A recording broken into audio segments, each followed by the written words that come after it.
Laura. And Laura's right. Look now at how creativity and business. Networking. That's catching up. Theatre releases and revenue subscriptions. How would you define success in what you do these days? See, there are different metrics of success for anyone. We at Balaji and me as a content provider think that success comes in 3 or 4 ways. One, you have to have your economics work. Right, that it can happen. Profitability in the company. You have some kind of impact with your content that creates a certain kind of a fan base for your content. And another form of success is that you get recognized by awards, by countries, by people for taking your local stories global. So all these ways I think and we at Balaji think are great ways to be successful. What is the price? You have a project. How do you define the success of that project? Is it critical acclaim? Is it viewing figures? Is it financial success? There's no critical acclaim unless there is financial buoyancy in a project, because I run a public limited company. The subjective parts of it can always be argued, but the numbers never lie, have to be met with when you are keeping the health of your company at the forefront. But having said that, I do think that you can marry both, and that's where the budgeting and the planning of films matter. If you have an extremely amazing story and you want to tell it, and you feel that it doesn't have a really wide audience, you plan it in such a way that one, you bundle it with your bigger, more commercial projects. Two, you plan it that you decide to make it in a very tight budget. And three, you see to it that you find various forms of exploitation so that that content sees the day of night, sees the light of day. So if all these things are met with, then you definitely want to support some stories that need to be made. But mostly you have to think, if you run a public limited company, how to make the economics work. How do you stay true to that idea of story? You want to tell stories from here and tell those stories right around the world. It's very difficult sometimes, isn't it, to make those stories translate to a wide audience. You look at really what some of the streaming giants have done here in India, and they come here and they're finding it quite difficult to make a success of local stories. Is that because they're trying to find one size fits all? That one story will translate around the world, just not into different languages? So it's been our 30th year in this industry. We've always made local stories and connected with a local audience, who happen to still be our first audience and the main audience that we cater to. How does the story go global? Well, relatability. We all, in fact, actually just humans. And for a world that actually eventually the political dynamics, the love dynamics don't change for anyone. It all remains almost homogeneous in the world. It actually means that somewhere we haven't taken our own stories that seriously that we take the joint lead. And I think we are the fulcrum of taking that big, huge lead. Our currency is stories. India has the best stories. And will it connect internationally? Will it be a global success? Well, time will tell. Or it is when it will happen more than if it will happen. Eventually those movies will do well, the buyers will increase, and the cycle continues. Do you really believe stars will charge less? They have no option. They have no movies.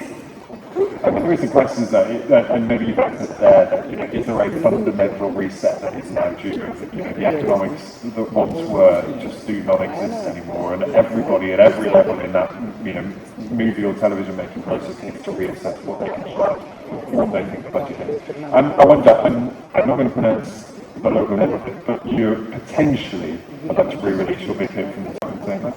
Yeah. Why, and what's different this time? I'm not re-releasing, I'm remaking. Remaking, right?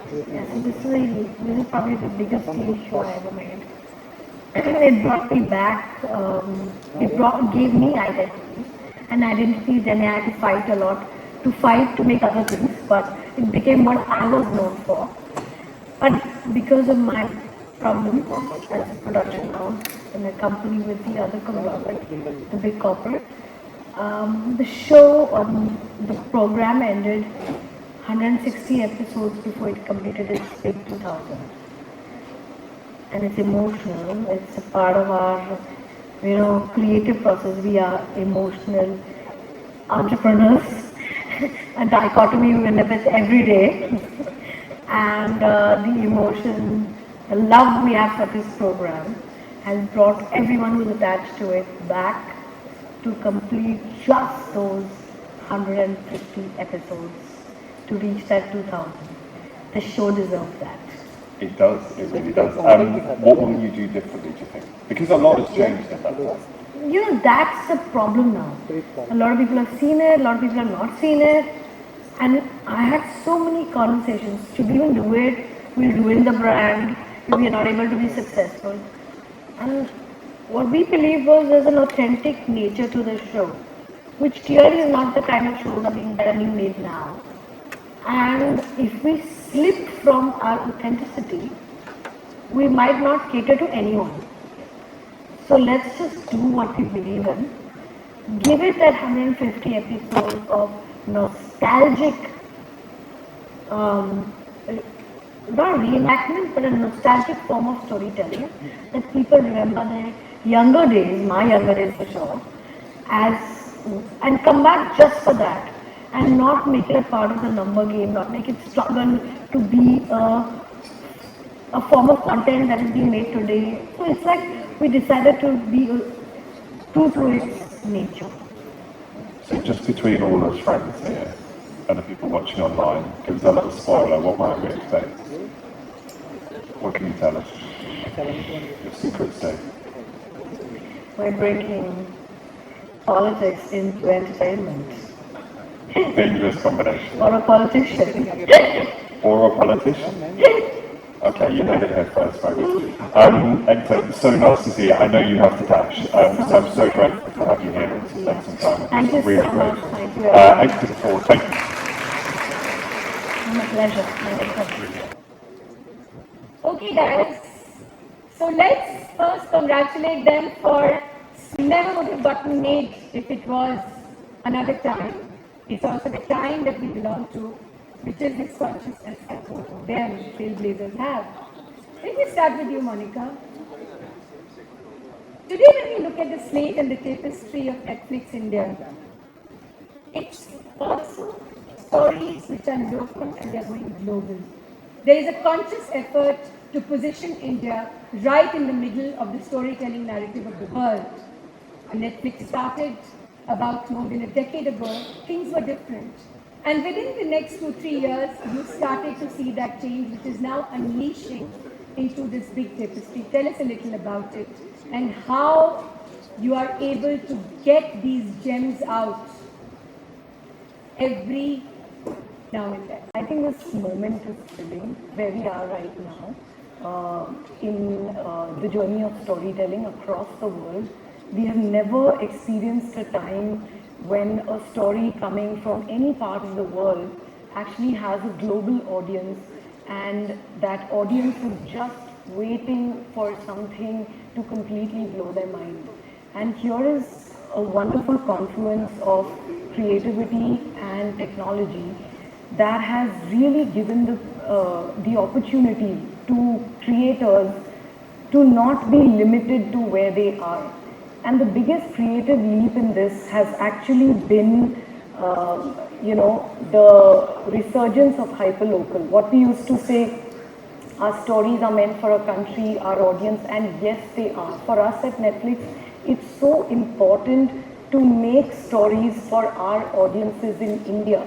But nothing stops those amazing, beautiful stories, where someone like a creator like Imtiaz, with his powerful voice, can actually explore language, culture, music, identity, an artist's journey and can make it in the way that he had imagined it till the last minute of that film and bring it, and then it is in the hands of an audience that is not just limited to valuing it one way or another. Can I reach that story? The story is reaching them, and I think that is the most beautiful thing. And I feel that for us at Netflix, just being in this moment and being able to enable such culture defining storytelling from India to India and the world is, I think, the best thing that's happened.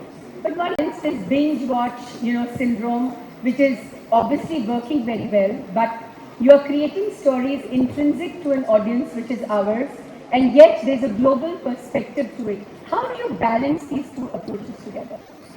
The most honest truth is that you don't think about a global audience. There isn't something called a global film or a series or a documentary. There's nothing called global. It's the audience that as they discover and they love and they talk to people, they create a global phenomenon. You cannot, sitting anywhere in any part of the world, say, oh, I'm going to create a global film. There's nothing like that. Even Hollywood has realized that there is nothing like that.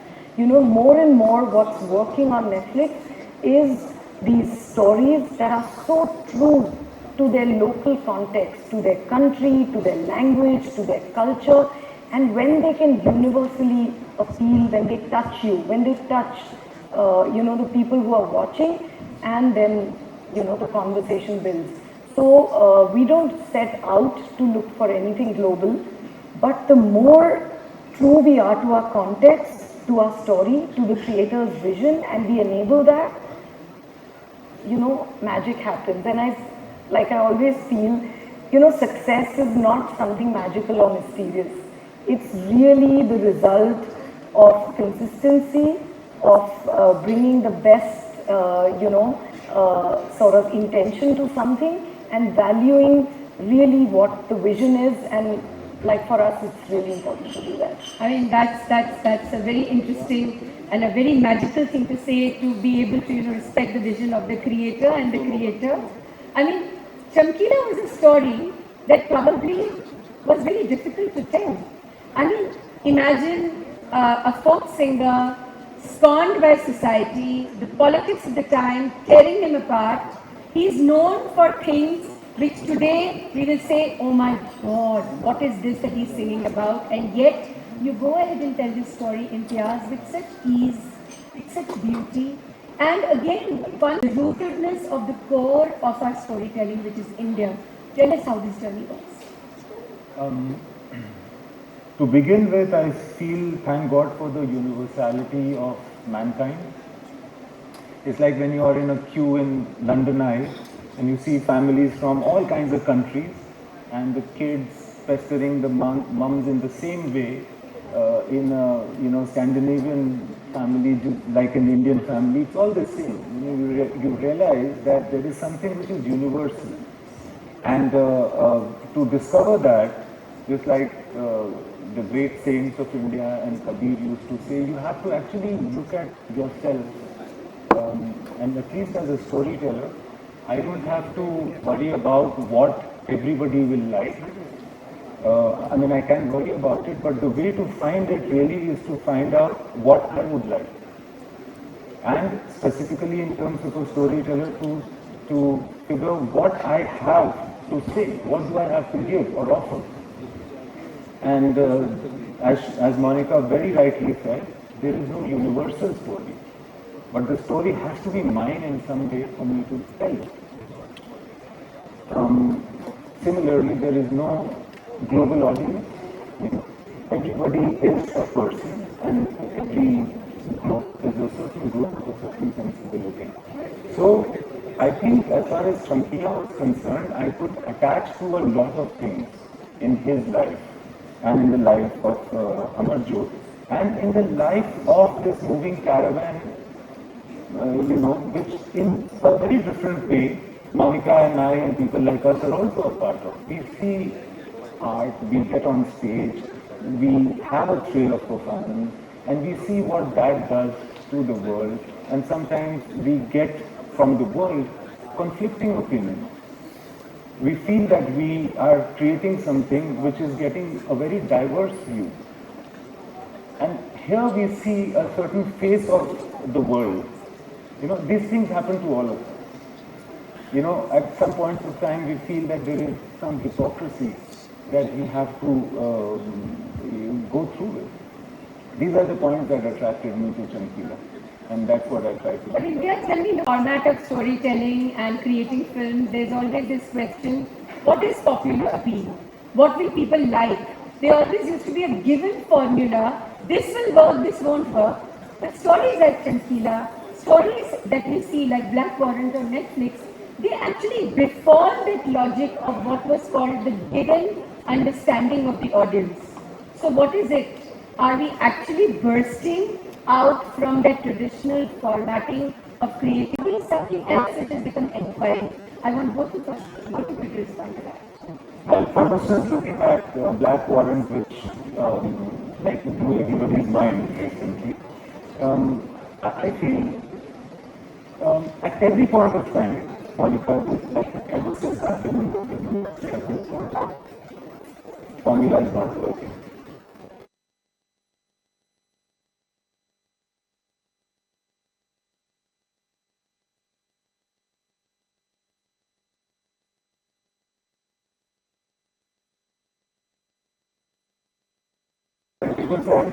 We don't know what is working, we don't know what kind of film will work, nothing is working. So we came in and out of desperation, we said, we know, give us a chance to make films. And, and we did what we could. So again the same story, that it's not working, and thank God that it's not. But Black Warrant was, I guess, I don't know how you approach it, but then when I go on to Netflix, there is so much, right? There is so much. It's like a buffet which has so many items that you might just feel sated looking at it, you know. So I have to decide in a microwave of what to watch. She has to decide in a microwave of what to put on the table, which will break through. So I think this is an instinctive decision that an audience member makes. But let's hear from you how you decide. It's the simplest question and the hardest question to answer. I don't think there is a formula again to making that decision. You just know it. And I'll go back to Chamkila actually, Imtiaz, because Chamkila, when the conversation happened, you had a script, and what was on the page was really very engaging, but half the film was in Imtiaz's mind. Yeah, that's true actually. It was, and there is something that, we say when you feel at Netflix, there's a term that we use, when you feel that something is uncomfortably exciting, It's risky in a way, but you know that it could get loved by a lot of people, and you feel that urgency to put that story out. Like there's a feeling that you get, which you can't define. It's a feeling that a creator gets. It's a feeling that an audience may have when they are watching. The same feeling a creator gets when they're reading something and they're seeing the vision of the creator, and they're thinking that, my God, this is something which is special, and yes, I can't see everything, but this can deliver a magic which can go beyond and really become something that even you can't control. And that's the feeling that we had, when we saw it. It wasn't an easy decision. I won't, since you asked about how does the decision happen, because a lot of times you feel, there are so many safe things around you and very well written safe things, and you're like, yeah, this is reading good and it's safe, and it'll do its job.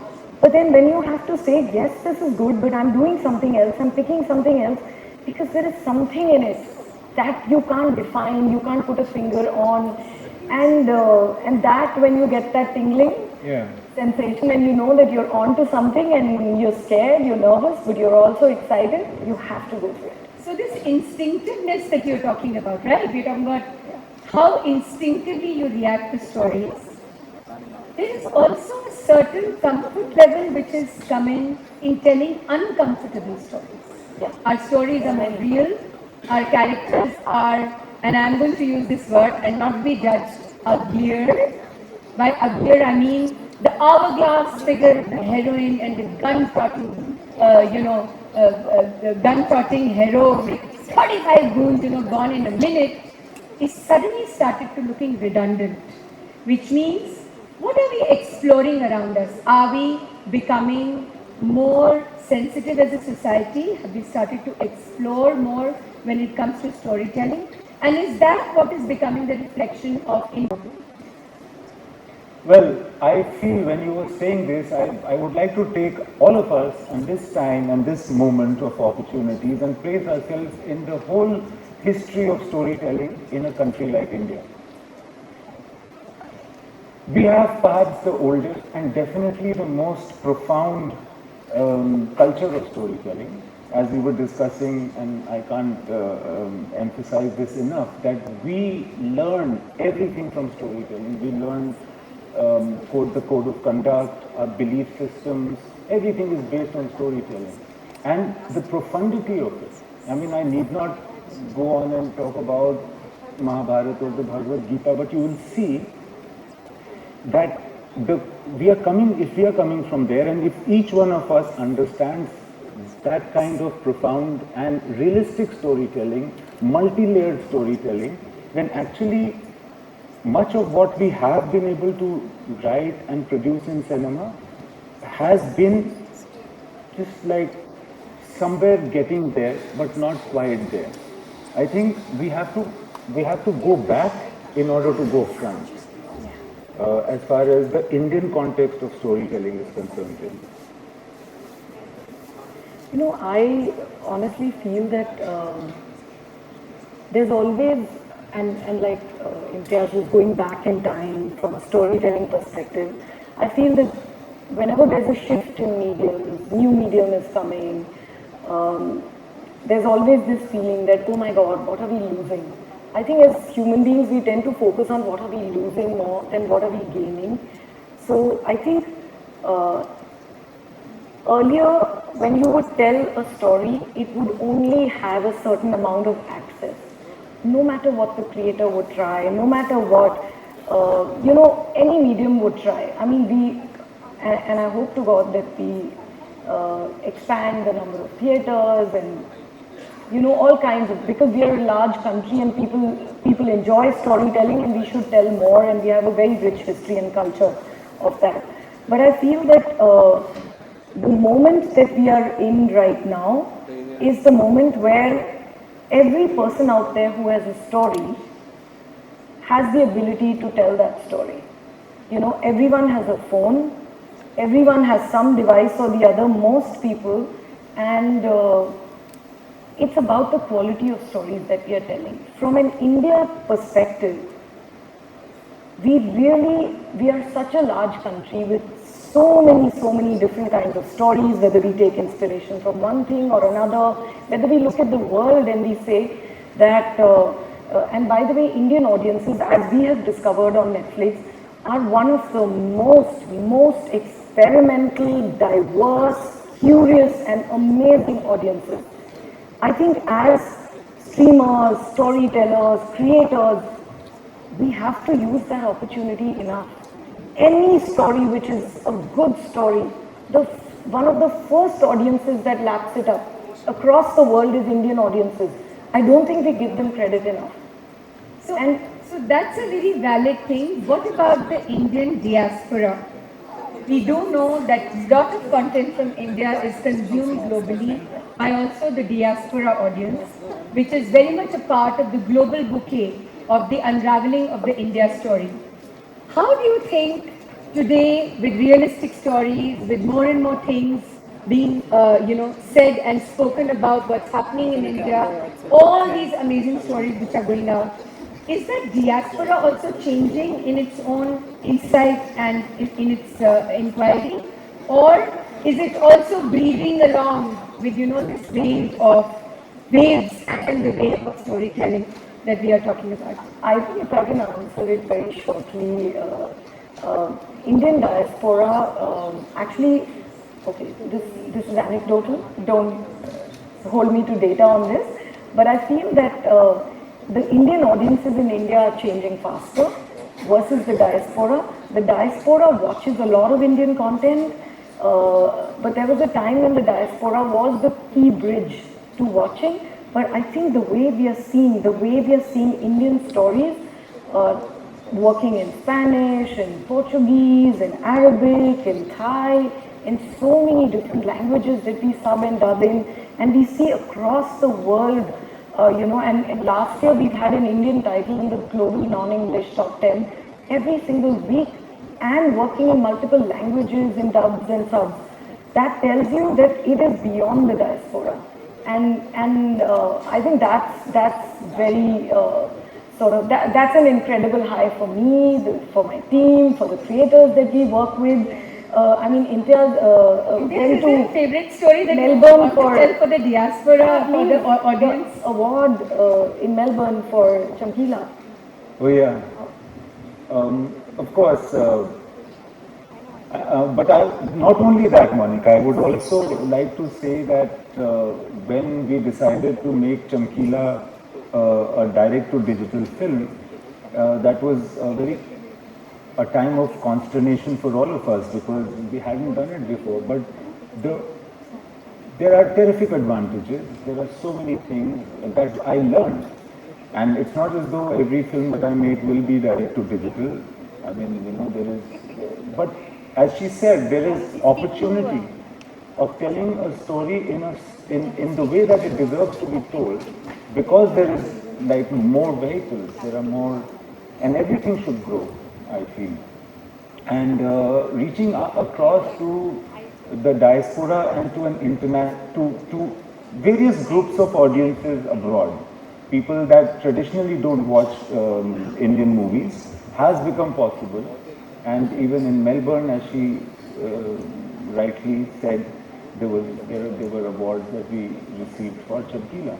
And that's actually quite nice and overwhelming. And it's not, now this is happening so frequently. It's not that one incident when Raj Kapoor's car was lifted and taken from place to place in Russia.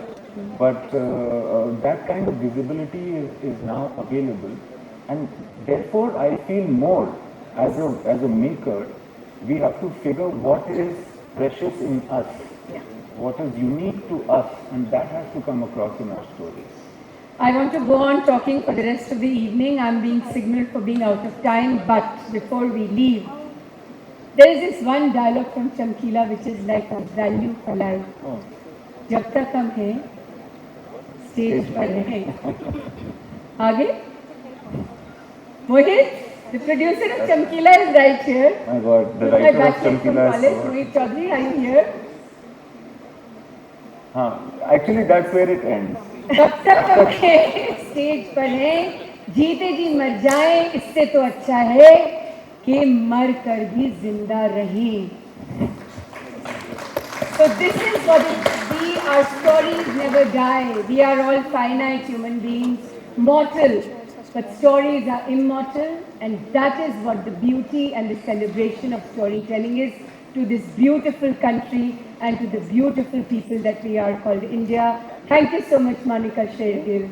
Thank you, Imtiaz Ali, and thank you for being such an attentive audience. This doesn't end here. You have many more trailblazers coming after us, and I'm sure Laura is going to announce the next panel. Thank you, Imtiaz. Thank you. Thank you.